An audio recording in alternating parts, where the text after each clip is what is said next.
ధాన్యం కొనుగోలు విషయంలో రేవంత్ రెడ్డి ప్రభుత్వం రైతులను హరిగోస పట్టిస్తుందని నకరికల్ మాజీ ఎమ్మెల్యే చిరుమర్తి లింగయ్య ఆరోపించారు. ఎలాంటి షరతు లేకుండా ధాన్యం కొనుగోలు చేయాలని డిమాండ్ చేస్తూ నకరికల్ మాజీ ఎమ్మెల్యే చిరుమర్తి లింగయ్య సోమవారం కలెక్టరేట్ వద్ద ధర్నా నిర్వహించారు. అనంతరం అదనపు కలెక్టర్ శ్రీనివాస్కు వినతి పత్రం అందజేశారు. ఈ సందర్భంగా నకరికల్ మాజీ ఎమ్మెల్యే చిరుమర్తి లింగయ్య మాట్లాడుతూ ధాన్యం కొనుగోలు విషయంలో రేవంత్ రెడ్డి ప్రభుత్వం మొద్దు నిద్రపోతుందని, ధాన్యం కొనుగోలు విషయంలో రైతులు హరిగోస పట్టిస్తుందని ఆవేదన వ్యక్తం చేశారు. ఎలాంటి షరతులు లేకుండా ధాన్యం కొనుగోలు చేయాలని డిమాండ్ చేశారు. ఈ కార్యక్రమంలో మాజీ జెడ్పీ చైర్మన్ బండా నరేందర్ రెడ్డి, కొండూరు శంకర్, నకరికల్ నియోజకవర్గం బీఆర్ఎస్ నాయకులు, కార్యకర్తలు, రైతులు పాల్గొన్నారు.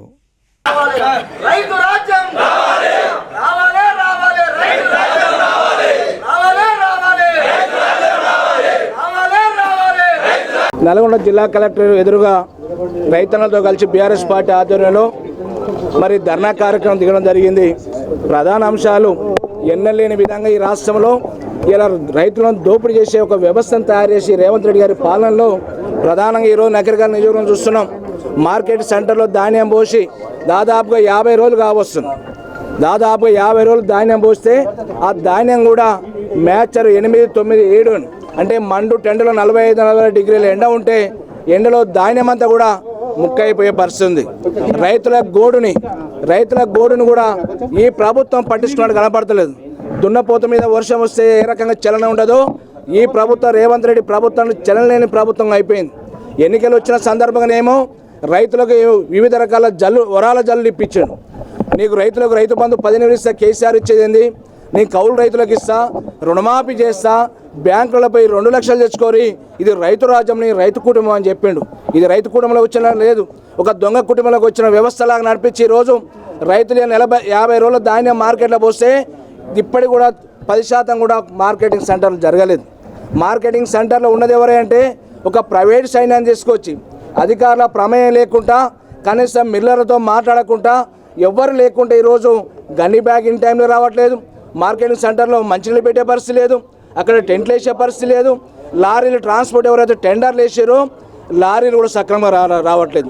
లారీలు ఎందుకు వస్తలేమని అడిగితే లారీలు వాళ్ళేమో మా కింటాలకు 400-500 రూపాయలు ఇస్తాం, మేము లారీ పెడతాం, లేకపోతే వేరే సెంటర్ పోతాం లారీలు వాళ్ళంటారు. మార్కెటింగ్ సెంటర్లో గన్ని బ్యాగులు కావాలంటే సీరియల్ ఎలాంటిది మెయింటైన్ చేయకుండా గన్ని బ్యాగులు కావాలంటే మాకేమిస్తావు చెప్పండి. అక్కడ కాంగ్రెస్ పార్టీ కార్యకర్త ఉంటాడు, 2000, 3000 ఇస్తే ఆయన గన్ని బ్యాగులు ఇస్తాడు. గన్ని బ్యాగులు ఇచ్చిన మార్కెట్లో కాంట పెట్టాలంటే మరో కార్యకర్త ఉంటాడు, ఆయనకు 10,000 రూపాయలు ఇవ్వాలి. ఇవన్నీ జరిగినాక కలెక్టర్ ఆదేశాలు ఏమన్నాయంటే మరి తాలు వస్తుందని చెప్పి ఎంతో కొంత కటింగ్ పెట్టాలని చెప్పి 2.5 కేజీలు వీళ్ళు కటింగ్ పెడతారు. ఈ కటింగ్ జరిగిన మిల్లు కాడికి పోయినాక మిల్లు కాడ యజమాని మేము మళ్ళీ ఖర్చులు ఉంటాయి మాకని చెప్పి ఆయన ఒక 3-4 కేజీలు తరుగుడు పెట్టుడు. అంటే ఈ రకంగా రైతులను బాధుడైపోయింది. ఇక రైతు కంటే కొనుక్కు నిద్ర లేకుండా రైతులు కాపలా ఉండి రోజు పండించిన పంటకి 4 నెలలు కష్టపడి పంట పండించారు.